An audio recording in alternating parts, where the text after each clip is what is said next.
I don't think anything prepares you for media attention at such a young age. I look at myself and think, what an arsehole, because I'd let everything go to my head. I've got a choice in life now. It's something to believe in.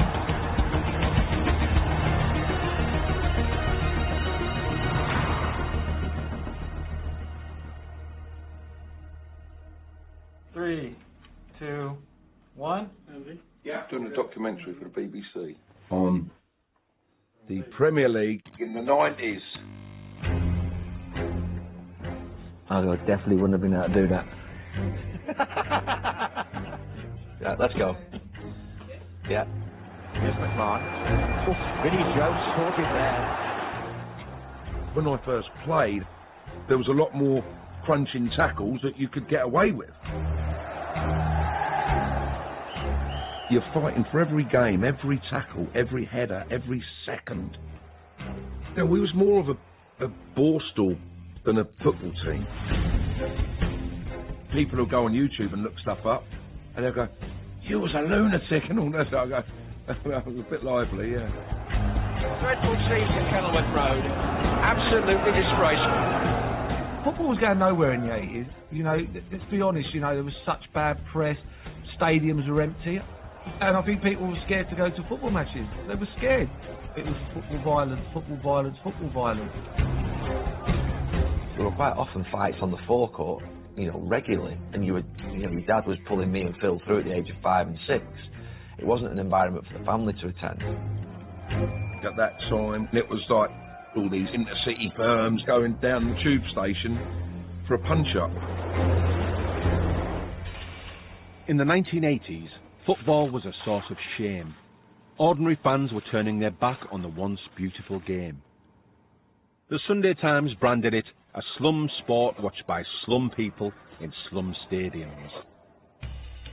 I'll show you this graph. After we won the World Cup in 1966, attendances were at a high of something like 30 million. And by 1986, they'd declined to 17 million. And that's been Tesco supermarkets or Boots chemists or Rank cinemas. They have had to do something very dramatic to stop going out of business.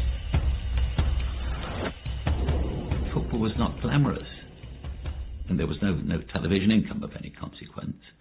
So nobody could ever say it was a well-run business, because it wasn't.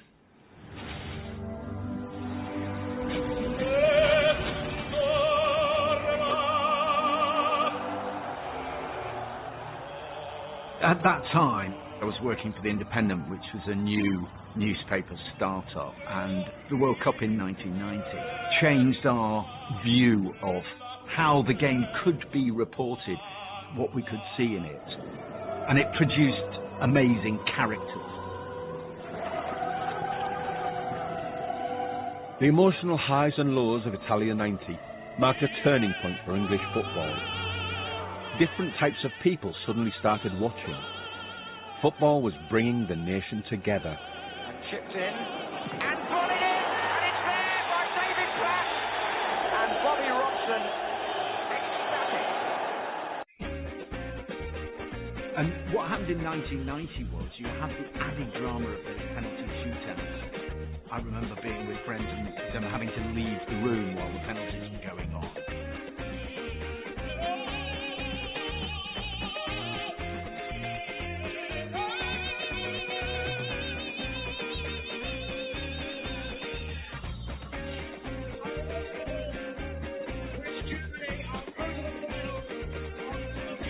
Played a major part in the tournament. We've done very well this year for the semis.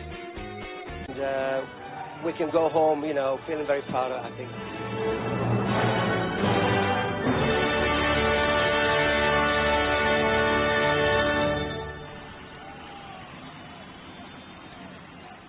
When England finally bowed out, the match was witnessed by a UK television audience of more than 25 million. Lights were going on in brains amongst the next generation of media moguls, realising, hang on, this is something very, very powerful. And if we get this right, there's money here.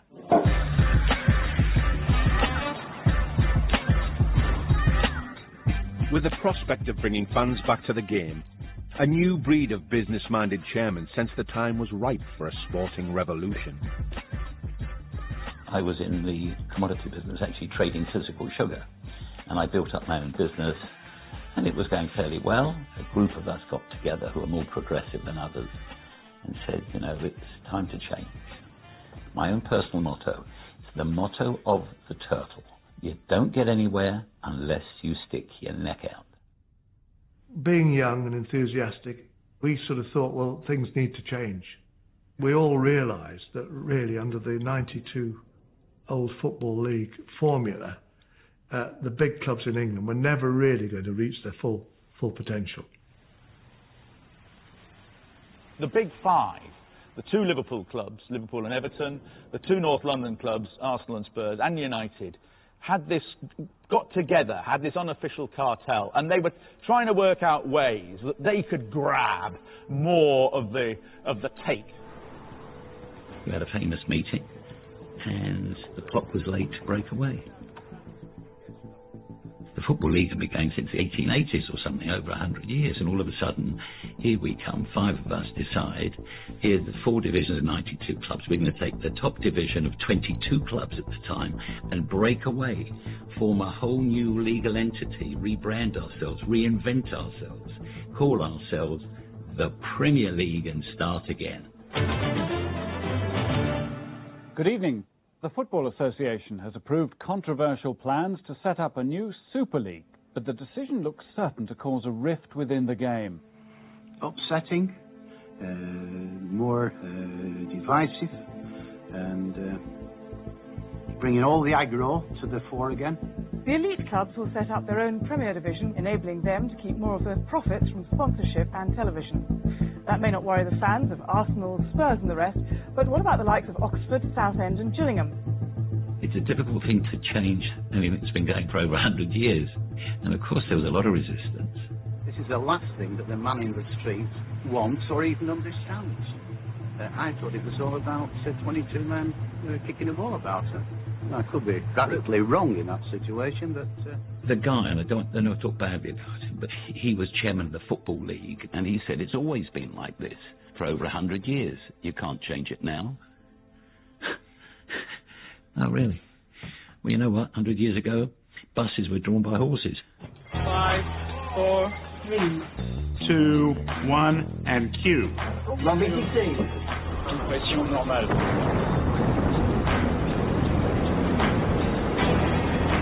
The new founders were staking the success of their breakaway league on selling TV rights to live matches. And just as they were looking for broadcast partners, television was going through its own revolution. Programs beam from outer space, the shape of television to come. In February, you'll be able to pick up programs from the Astra satellite. Now, to do it, you'll need this. This is a dish, shallow curve there, made by Amstrad. Costs about £200 on sale at Christmas. I remember it vividly. The phone rang. Rupert Murdoch wanted to see me. To me, Rupert was a mystical figure. It was like following Gandalf the Grey. Gandalf the Grey, though, wearing glasses like the windscreen of a Ford Cortina. Rupert Murdoch was attempting to expand his media empire with the launch of a new network, Sky Television. Rupert Murdoch has officially launched his bid to win over Britain's television viewers. He plans 4 new satellite television channels. The man may own more newspapers and more television stations. See, I mean, I've been a television news reporter for 40 years. But I was at that event when Murdoch launched Sky, and I remember rather nervously asking him, well, will the standards of journalism on Sky be the same as in your newspapers? Fabrication and lies and obsession with people's private lives. And everybody was absolutely stunned. Is it going to be the same kind of standard of journalism as we see? It's going to be it'll be totally different. I've told you it'll be absolutely first class. Thank you. There was huge scepticism about whether it would ever work and whether people would pay to subscribe to new channels when they already had several channels to watch. I suppose the worry about it was that Sky would monopolise football on television, and therefore we wouldn't get to watch it on Match of the Day or on the ITV equivalent. At the time the Premier League was forming, Sky was in a fairly parlous financial state. We'd been losing a lot of money, a couple of million quid a week, and we had a tiny little viewing audience. Initially, Rupert Murdoch's idea was that films would be the driver of that. You'd subscribe rather than going to the cinema, and you get new movies. But when they launched, there wasn't much take-up. People weren't that interested. They realised that sport might be the way of doing it, if we could get into sport. Then I went looking to every sporting body in the UK to try and pick up rights that weren't being used. And obviously football was top of the list. Getting the Premier League became that pot of gold that we desperately needed. Football's new Premier League has struck a £300 million deal, which means its matches will only be seen live on satellite TV. If fans wanted to watch the matches, they'd have to pay £200 for a dish and a monthly subscription on top. When Mr. Murdoch wrote the cheque to the Football League, everyone said, "Oh my God, poor old Rupert's lost it this time. Paid too much money." The pound signs were ringing in the eyes of the football club chairman. It was transformational, the amount of money that was being offered by Sky. It was huge. So how much is he prepared to lose? I don't know, whatever it takes. Look, I'm just going to show you one of our clips. Yeah. All right. Go on then. Yeah, I have to put my glasses on. Is that all right? Yeah.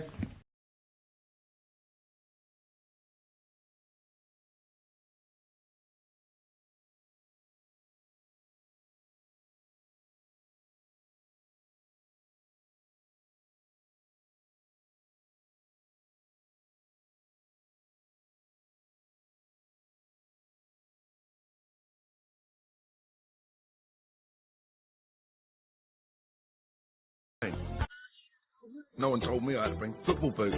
I think I was sponsored by Nike at the time. I think I had somebody's Reeboks on, about 4 sizes too small, hung over, and yeah, lost my Nike contract. Thanks very much, Sky. That was my start to the Premier League, yeah.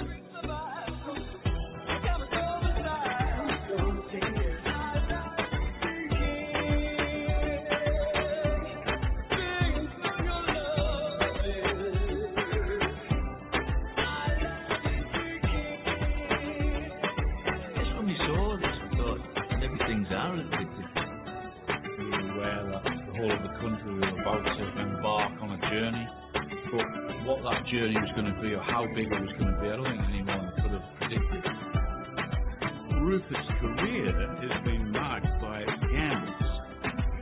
He's virtually pushed all the chips into the center of the table.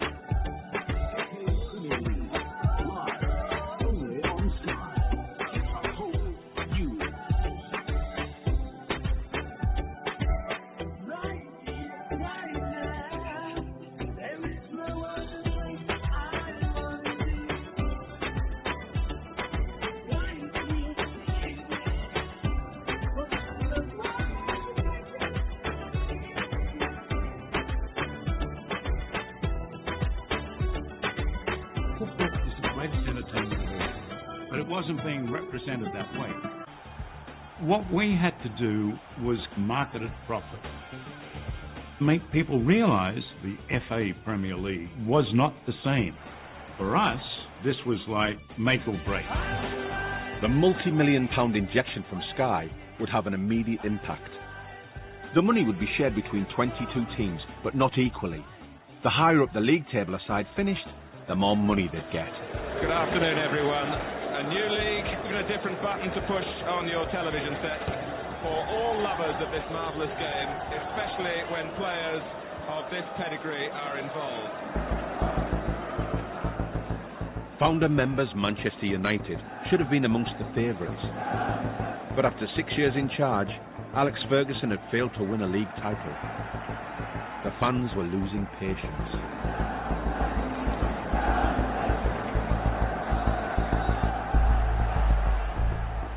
The club has had one theme, and that was to go and win a Premier League title. He listened to the boss. He knew he needed it. You could see it in his face. Well, the fans were ambivalent about Ferguson up to that point. I mean, he'd come down from Scotland, having had this extraordinary record with Aberdeen, but he'd been at United then for what, nearly 6 years, and we still hadn't won the league.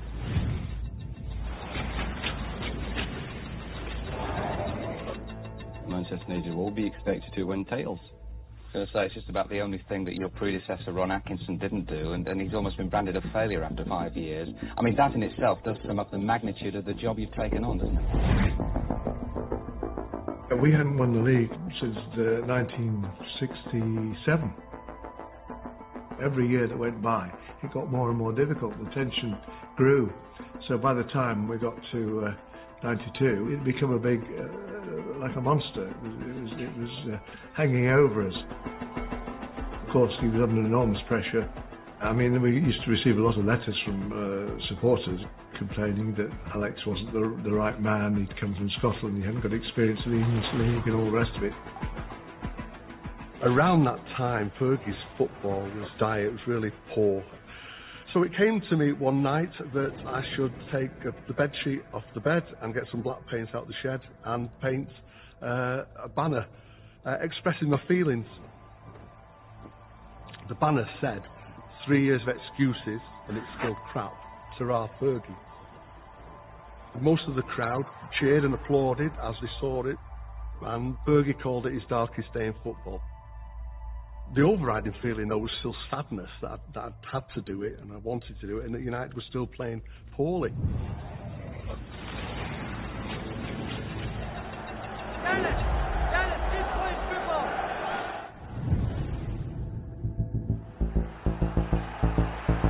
Up comes Schmeichel. Not a clean strike, but effective.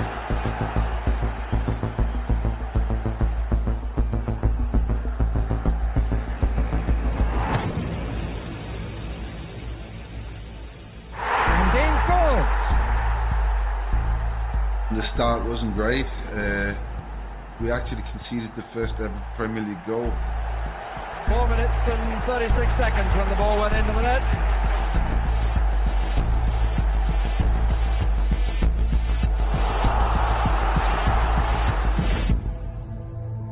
And the referee says penalty. I'd come as a record sign and I took a little bit of flack, as did a lot of players. You can feel the history. It certainly brings it home to you very quickly. So Alex Ferguson's team opened with the defeat. The start that year, so badly, kind of left us doubting ourselves. Something had to change for Ferguson, and fast. He'd been closely tracking a young Southampton striker who'd recently broken into the England team. Straight to Cook, and that's a lovely ball for Shearer. And he's got himself away from the defenders here. He's done well. He's done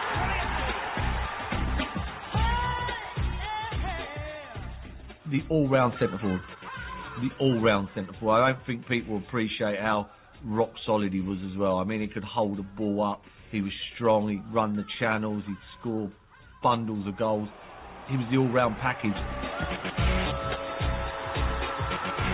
At just 21, Alan Shearer was the country's most talked about centre-forward and was being bombarded with offers. I got a call from a representative from Manchester United and said, Man United would like to speak to you.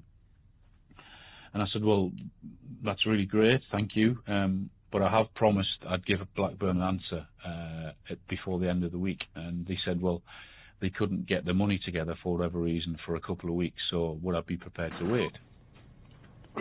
I said, no, I'm not prepared to wait. If you want me that much, then you'd make something happen now. I was disappointed in my conversation with him when I say that. He surprised me, the lad. He seemed to be money, seemed to be the most important thing to him. United's name, history and reputation wasn't enough. Ferguson had been outbid. I was actually flattered and hugely impressed that someone was prepared to pay that amount of money for me, stupidly, maybe. Alan Shearer playing at Blackburn Rovers, you know, everybody wants Alan Shearer. He could have gone anywhere. He could have gone Man United, anywhere he wanted, he went there.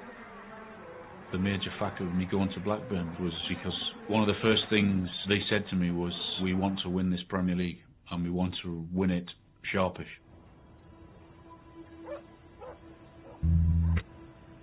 Blackburn Rovers hadn't won a major honour since 1928. But having clinched the final spot in the new Premier League, this was a small club with big ambitions. Where's Blackburn? Where is Blackburn? Blackburn? It's a town in the north. Yorkshire, is it? Seaside town. Sorry? It's in Merseyside, near Manchester. Blackburn. Tony Blackburn? You don't think that people don't know about this place because it's your be-all and end-all, isn't it? Wow. Blackburn Rovers, you were speaking? I came to Ewood Park when I was 29. My family have always been Blackburn Rovers fans, always. It was a poor place. It was poor. You know, the stadium was poor. There were a row of terraced houses and they bought the two-end terraces. One was converted into a gym for the players and it was grim. I mean grim. The town needed a lift.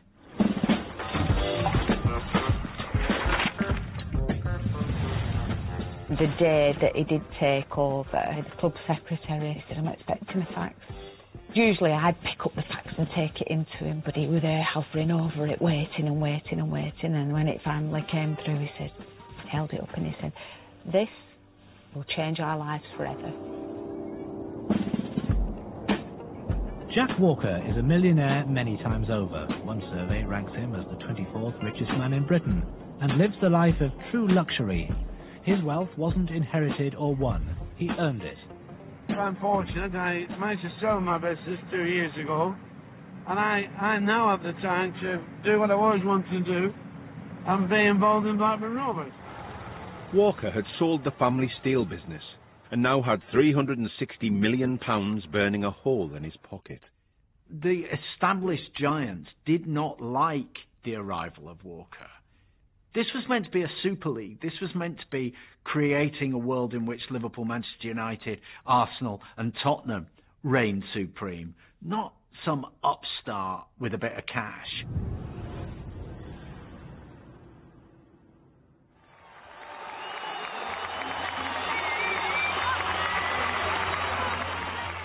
I had to go there and I had to do the business. I had to score goals.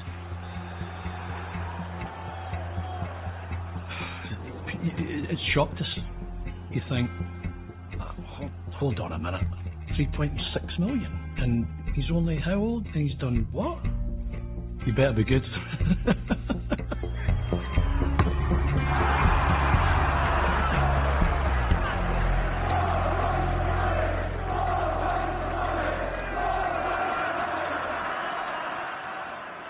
To get off to a good start and score a goal was hugely important because it cost so much. Then the pressure was on me.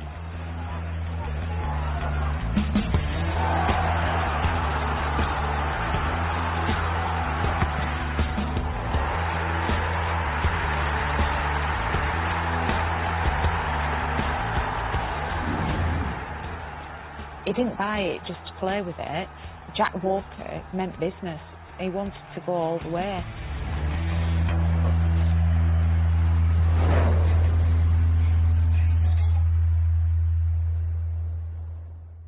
The new league was producing unexpected plot lines, and the success of Sky's £300 million gamble relied on the public getting hooked in. But the fledgling broadcaster could not rely on the sport itself. It assembled a marketing team tasked with commercialising English football. Marketing is everything. It has to tell you something, it has to touch your lifestyle.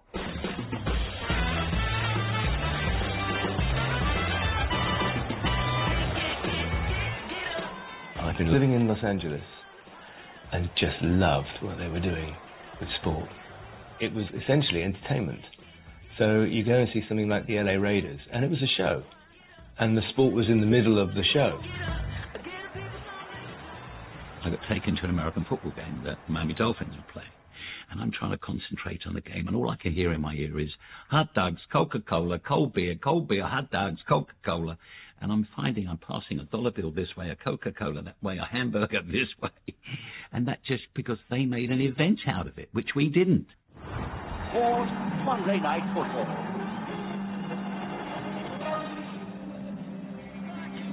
Mondays are changing. No longer that start of the week depression. We're into a whole new ball game on Sky Sports.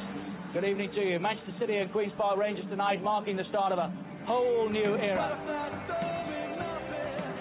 Monday Night Football was something that we'd insisted on in the development of the Sky bid right from the get-go. And the reason was very simple. If you looked at the viewing figures in the United States, that the number of women watching on Monday night was almost double the number that would watch the traditional time slot, which were on Sunday afternoon. And it became a phenomenon in the US that people would have parties, and the weekend didn't really end until the football game happened on the Monday night. Now, I remember the first few games, there were dancing girls, there were fireworks, there was all sorts of stuff going off, and you was thinking, we're just coming here to play football, I've never seen none of this before. The family fan, these are the Sky Strikers about which you've heard so much. Oh, we got whacked for the Sky Strikers. What are you actually going to have to do? We're doing pre-game and half-time, and hopefully getting the crowd going, just getting the crowd entertained. That was our attempt at cheerleaders, which didn't work.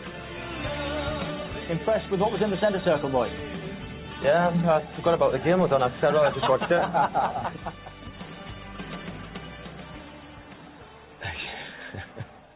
This was one of our ideas. Now, I stood in the crowd for it. I thought, this is going to be great when I get the reaction. And the guys around me said, what the fuck's going on here then? What's all that about, eh? What?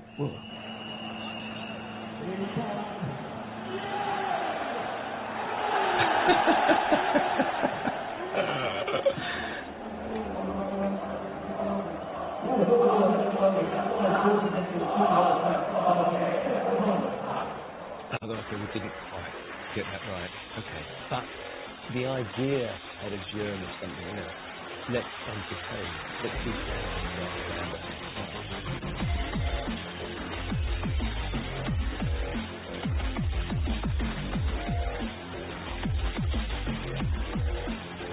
For us, there were no boundaries. We wanted everything. We wanted visible, food, everything. We've got advertising rules, black people with and then you could have ball boys branded with another form of advertising. Oh, and by the way, you're going to have people in your stadium early, so you're going to sell more food, you're going to sell more beer, you're going to sell more merchandise. And anything that moved was saleable. Many football fans certainly feel that commercialism is the priority of the game now. And I think we ought to remember it's a sport. It's not pure business at all. Playing Monday night games, that's a killer. How can fans in Manchester travel into Southampton hundreds of miles on Monday night, pouring rain? No chance, haven't got money for it. It's just out of order, totally out of order. Yes, it was done for financial gain, no question, and I make no bones about it. And in a way, it was a bit outrageous, really, but it worked.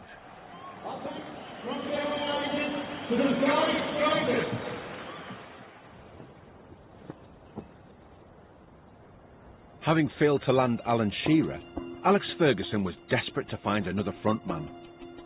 He took a risk on a newcomer from the lower leagues, 23-year-old Dion Dublin.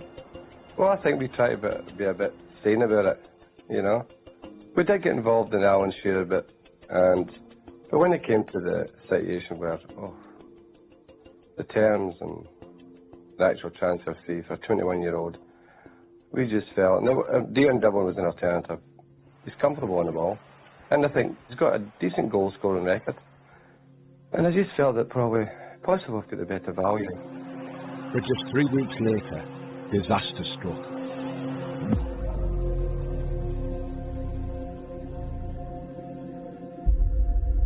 The tackle's horrendous, and it broke his leg and his ankle at the joint. You knew straight away he was in trouble. He was a great guy, and he'd really just got into the team and started playing, come from Cambridge, which was back then in the 2nd or 3rd division or whatever it was. And he was just finding his feet as a Manchester United player.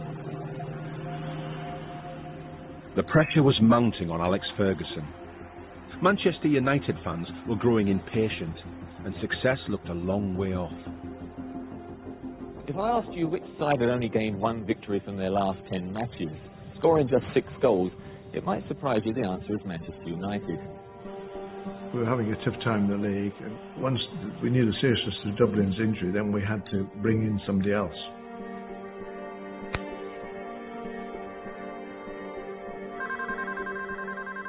I was literally in my office one day, and I got a call from Bill Fotherby, who was the chief executive of Leeds United. And Bill said, "Martin, we're wondering, would you be prepared to sell us Dennis Irwin?" And I said, "We can't let Dennis go, it was too important." I said, "But we would take Eric off your hands." In France, Eric Cantona had earned a reputation as a difficult character to manage, and had fallen out with his coach. A hier soir lancé vraiment à la hussarde une véritable déclaration de guerre au sélectionneur. Je dis tout simplement, parce qu'Alain Chenin n'est pas loin. Était un sac à merde. After threatening to quit football altogether, he moved to England to play for Leeds United, but the rumour was he was less than settled.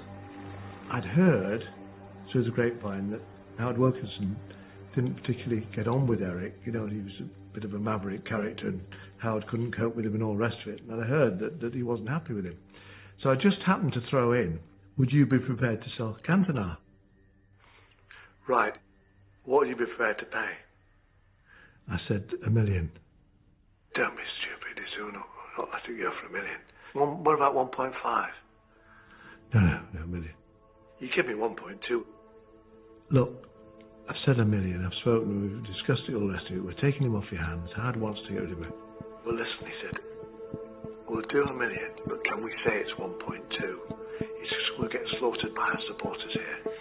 I said, "You can say what you like, Bill. Say what you like." Au revoir Leeds. Bonjour Manchester. The footballing fraternity was stunned when Cantona left Leeds after just a year. Now Manchester United have to try and tame the wayward talent of the French international. Alright, looking at this one. And this one, please. This one, please.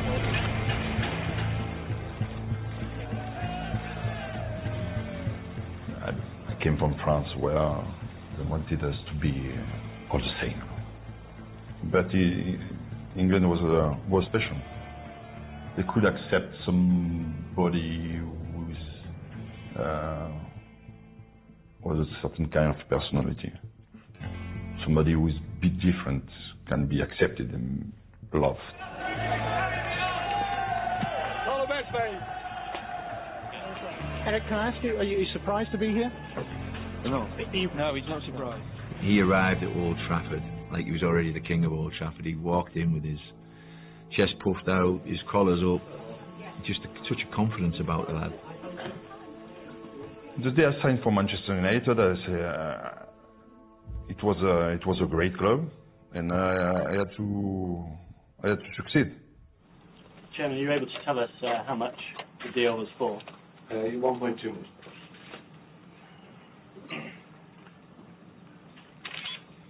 Has playing in English football made him a more mature person and less of a enfant terrible?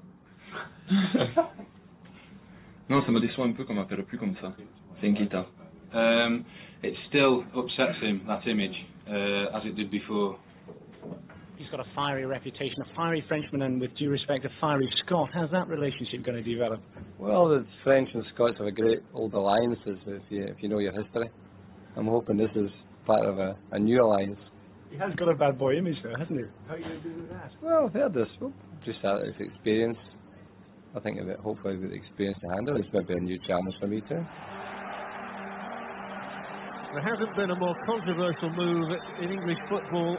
£1.2 million it cost for Cantona to come to Old Trafford. A great cross, Phelan arriving. Cantona maybe. Eric Cantona's first goal for Manchester United has been to that.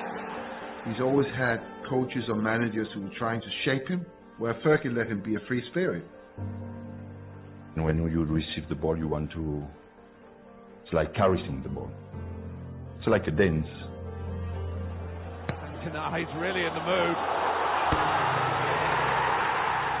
They say a rising tide lifts all boats, and Cantona was a rising tide. Cantona. It was exciting, it was good to watch. It was like we had United back. Past Moen, but not past Pears the first time, but he does the second time. Of course, I was a winner. I wanted to win, but I have to express myself.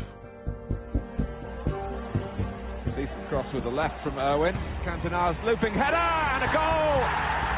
And the cult hero here has his status elevated even higher. Eric Cantona was a producer's gift from God.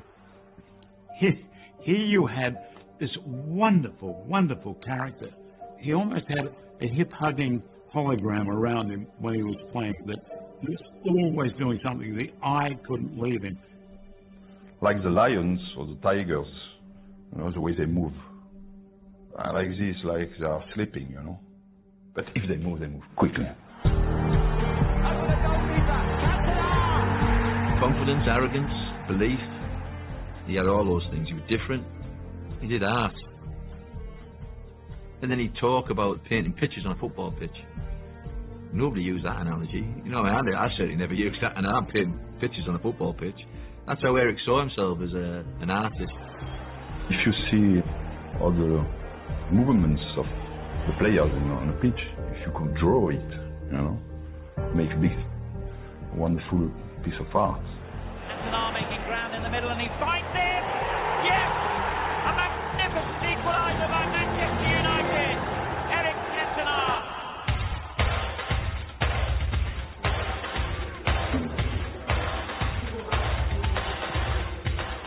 The £360 million fortune of steel magnate Jack Walker was having a direct impact on the title race.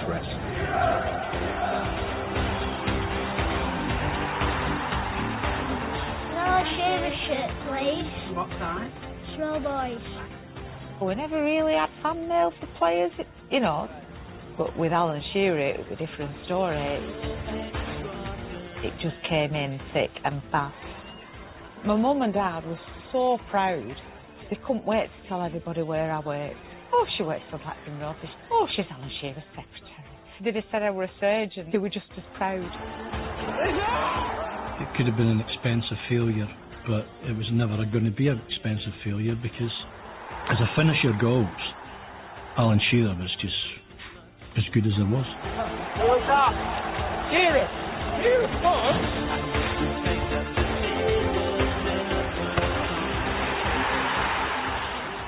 All of a sudden, there were a new life in the town. There's only one! Walking along, singing a song, walking in the wind, wonderland. Yeah!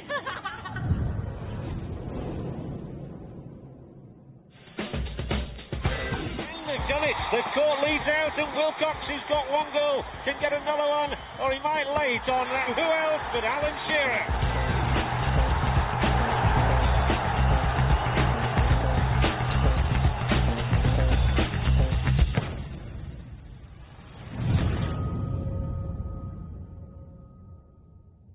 You felt a sort of a ping go in my knee.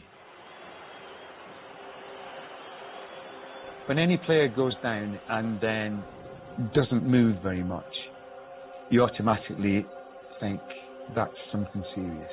That runs through everybody's mind, and certainly through mine as well. The ruptured cruciate ligament back in 92-93 was viewed as a career-threatening injury. We just got going at Premier League, and then all of a sudden, it's cut, you know, Alan's gone. Heartbreaking. The one time where the cost of this guy actually came into my thoughts was when the surgeon produced a hammer and a chisel. And I thought, oh my God, you can't take that to this guy's knee. You know, he's worth a fortune. It's a long, hard road back, and you've got to accept that. But then I was determined to get back bigger and stronger than ever.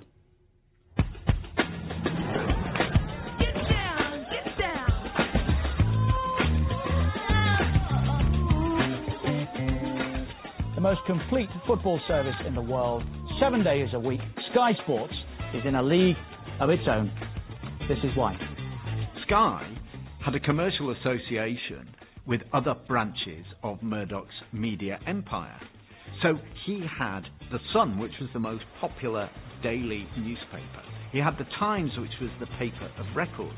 And what he could do was fantastically push this new product on the pages of his newspapers.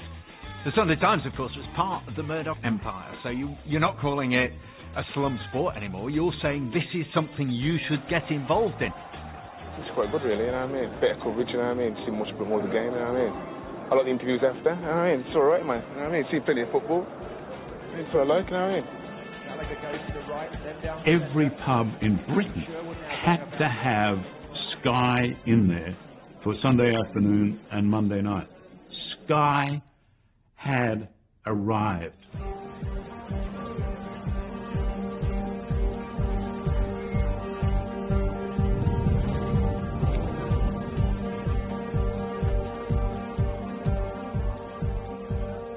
On the pitch, a drama was starting to take shape. The fairy tale, where a sleeping giant has reawoken, was about to enter the closing chapter. As his side climbed the table, Ferguson was winning back the fans, but one slip and the tide could so easily turn.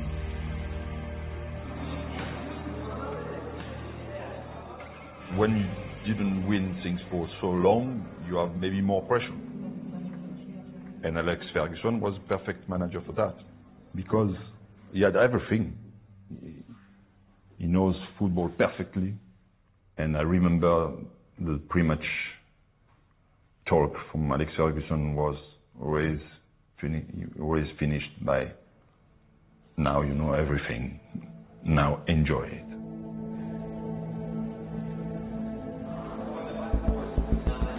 Since their last title in 1967, United have won numerous cup competitions, but have continually seemed to lack the resilience to clinch that league title again.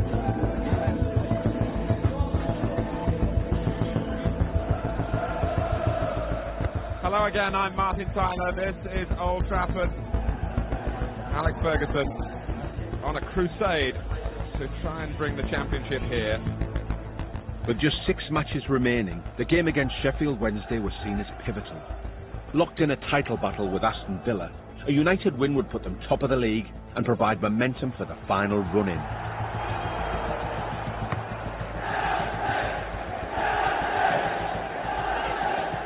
We need to win this game in order to stay in the race. This is the game. Sharp. Here's McLeod.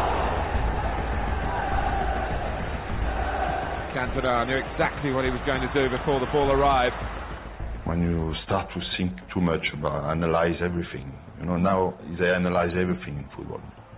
All I know is that I could express myself, and I don't want to know more. That's a great touch by Cantona for Giggs. It's like in love. I don't want to know why I love my wife. Cantona, he's done it again. This is Bricklair. We'd had so many chances in the game, and then all of a sudden this came around. Waddle. Penalty.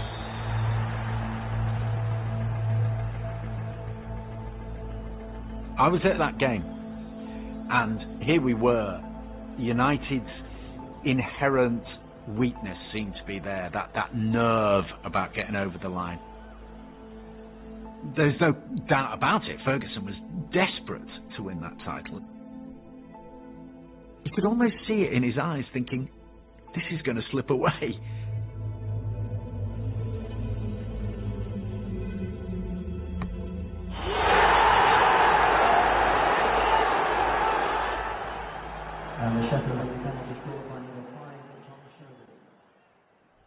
I remember the deathly silence.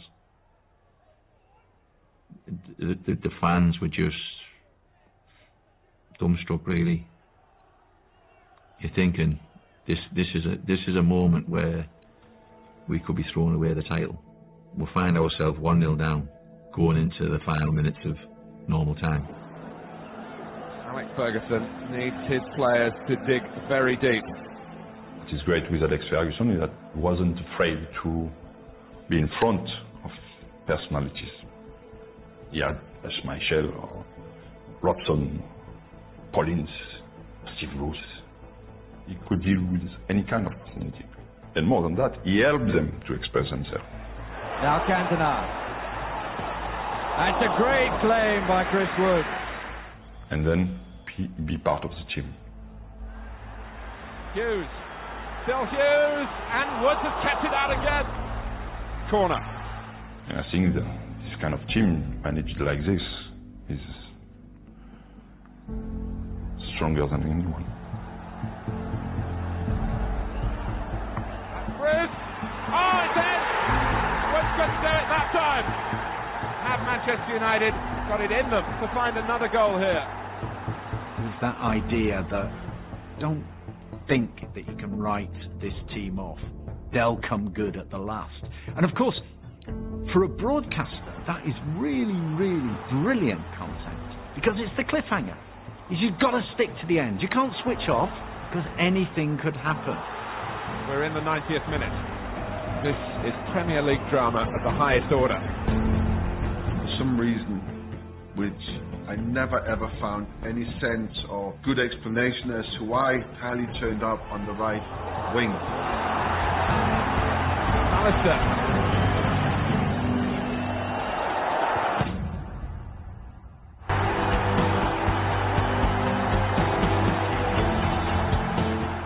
Out the depths of despair becomes that. It's all about the cross.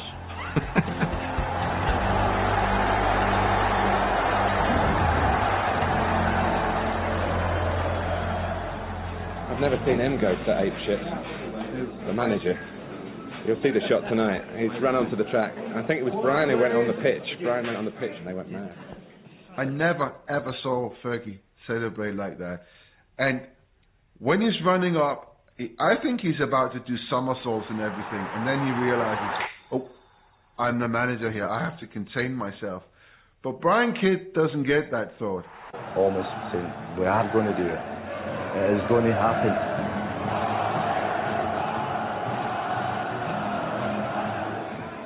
After their last-minute victory, there was no looking back for Manchester United. They were assured of the Premier League title before the season finished. We had a sort of like I'll put it the way it is. We had a party at Bruce's house.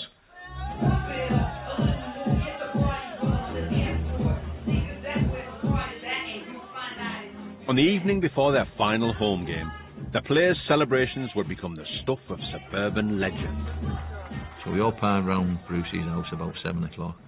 I think we left there about 4 o'clock in the morning. It was like 8-9 hour bender. The gaffer can see us now. Consistency, demanding. I love it, I love it. On a mis le temps, vous le moins l'année dernière, vous avez cru. And of course, we try to be sensible, but it's difficult. in a way, it was quite unprofessional. Say that we didn't do it like we should have done. So, but it's not my fault.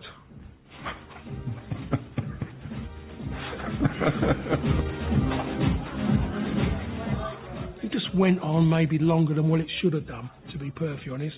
Everything about the game the next day was one more and I go. You know what, someone please grab me and say I have to go and then I will go. And obviously people weren't grabbing people early enough.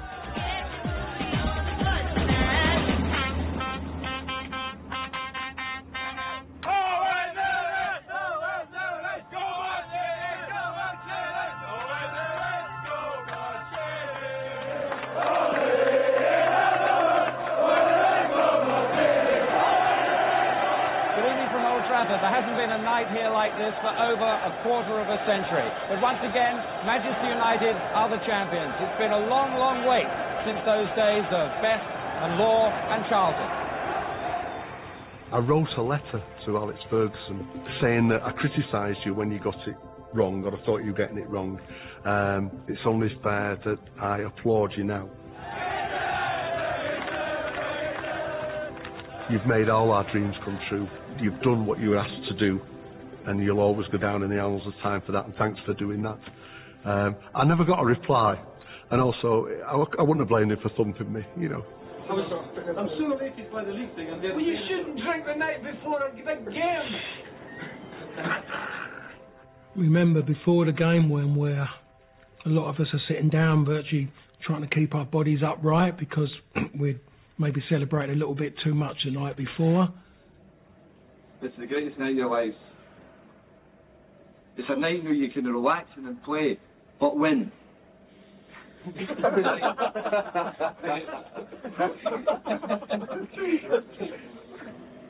I'm not even going to ask what you're up to last night. I dare not ask you. I dare it.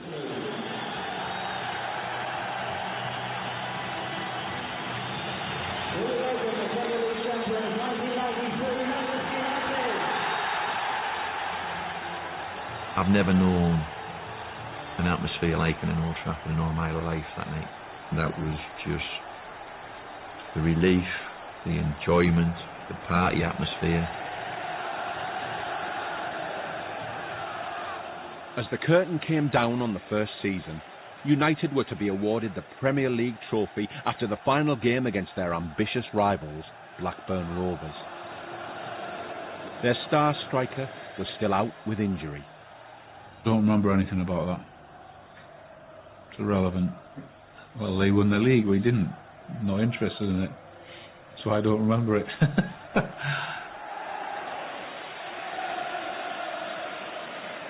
Hughes trying to help it through. And again, no wonder they applaud on the bench.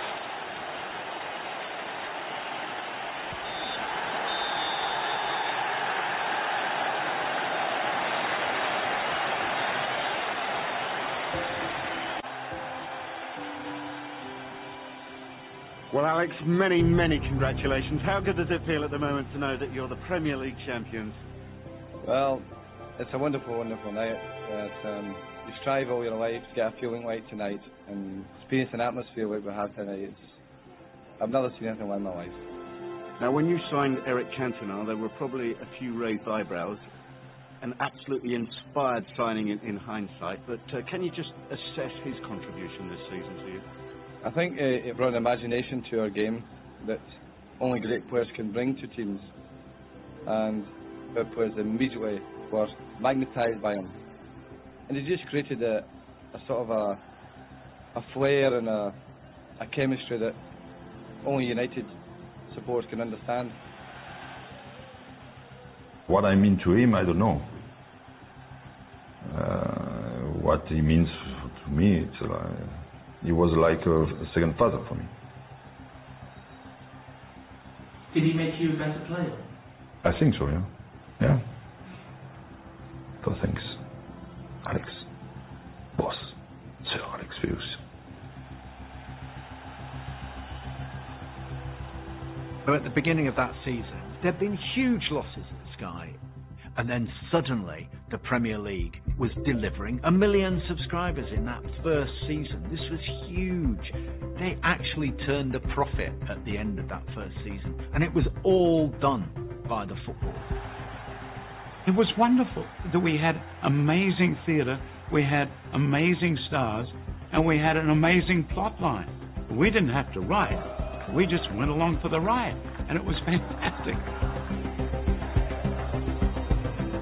Amongst the thousands of fans witnessing United make history was an 18-year-old on the verge of breaking into the team. I was in the stadium with my mum and dad to see us lift the trophy. The team that me and my dad supported our whole lives was the most incredible moment. You could feel that something special was happening. You could feel that there was a change within the club. Well, thanks, Showbiz, for joining me tonight. Cheers. Wonderful night. Appreciate you all being here. To Alex. Cheers.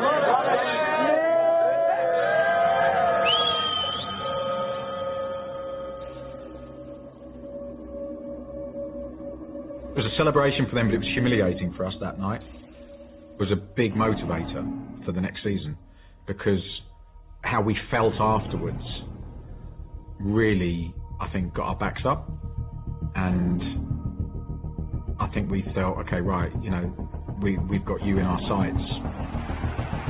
Ripley. Well, he comes for Alan Shearer. Goal for Blackburn Rovers.